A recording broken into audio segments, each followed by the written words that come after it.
Naiyak ako. Ito yung bali sa kanya.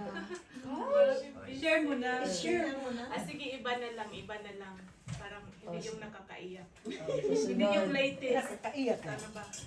Okay. Ano ba yun? Green power, oh.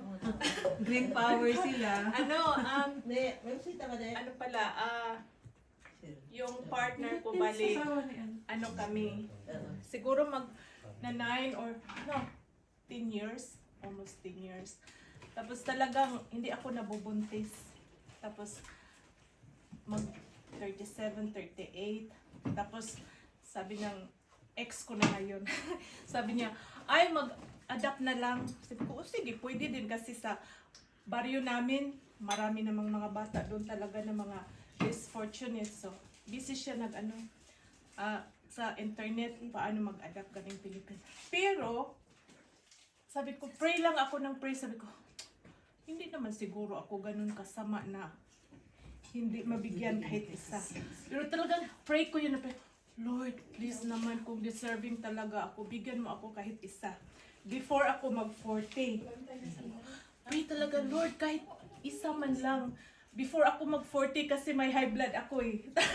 Tapos sabi ko, sana 38, 39 to be specific. Kasi nga, dahil sa blood drop.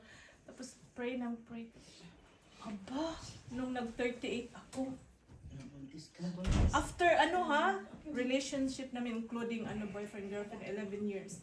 Tapos nabuntis ako. Tapos kahit lumalaki ng yung tiyan ko, hindi pa talaga ako maniwala na totoo ba talaga yun nasa ilalim. Kasi nga, talagang how many years. Tapos, so far dahil in spite sa blood drop, tapos yung matanda na din.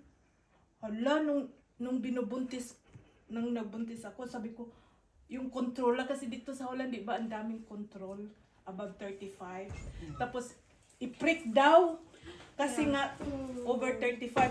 Sabi ko naman, sabi ko, at saka may blood drop, sabi ko, no, binigay ito sa akin, I'm sure walang mangyari sa akin. Yeah.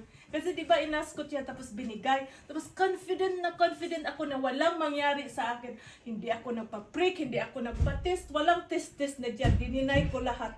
Kasi sabi ko, binigay sa akin, hindi naman ibig sabihin bigyan at saka mawala sa akin. Kasi talagang wish ko siya.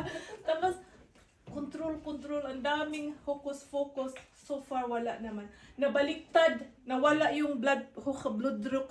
Okay. Usually, pag lumalaki yung tiyan, Sa stress kasi mo yeah, tapos, ewan ko, kahit control punta ako ng, sa hospital, nagbabike pa din ako kahit 7-8 months. Tapos, ang last nung umano na yung water, ito na ba yun? Talagang ito na kaya yun. Dinala ko pa sa ospital, ako lang mag-isa sa Bakya. Pina-check ko kung yun na ba. Tapos control during the pregnancy, wala ka control? Mayroon, pero hindi naman sinabi na yun na, manganganak ka na. Tapos nagbuya lang ako medyo tapos bigla ang lakas ng yun na pala. Sabihin, malapit. Nanganak ka mag-isa.